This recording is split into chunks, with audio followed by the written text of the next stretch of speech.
সন্ধ্যের সময় এত ঠান্ডা লাগছে, সেই জন্য কফি বানাতে চলে এলাম। দেখো এই যে কফির পাতা, এই যে দুধের পাতা। কফি বানাতে বানাতে একটু গুঁড়ো দেওয়া রেখে দিলে, এই আমাকে দাও আমাকে দাও। ছোটবেলায় প্রচুর খেয়েছি এরকম গুঁড়ো দুধ। হেভি লাগে। ছোটবেলার স্মৃতি এটা। বলে দুধ উতলালে নাকি আয় উন্নতি হয়। হ্যাঁ, এত হচ্ছে যে রাখতে পারছি না রাখতে পারছি না। একদম। তো এবারে গরম দুধের মধ্যে, ফুটন্ত দুধের মধ্যে দিয়ে দিচ্ছি কফি। কুট্টুস রে, কালারটা দেখো এবারে। কফি খাওয়া হবে। খুব সুন্দর একটা গন্ধ বেরোচ্ছে কিন্তু। তাড়াতাড়ি আসো, আমি আর কুট্টুস ওয়েট করছি। কফির সাথে টোস্ট।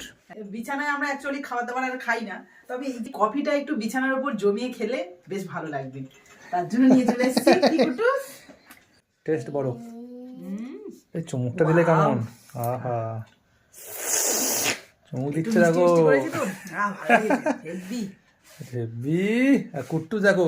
আর ফুটি তাহলে খাও। খেয়ে নাও খেয়ে নাও খেয়ে নাও। এ কিন্তু সন্ধ্যেটা জাস্ট জমে উঠেছে কফির সাথে এই যে টোস্ট। মিস করছো, আমার তো ক্যামেরাম্যান মিস করছে খুব। আমি এক্ষুনি বসে পড়বো। আর তোমরাও যদি মিস করো চলে আসো ঝটপট।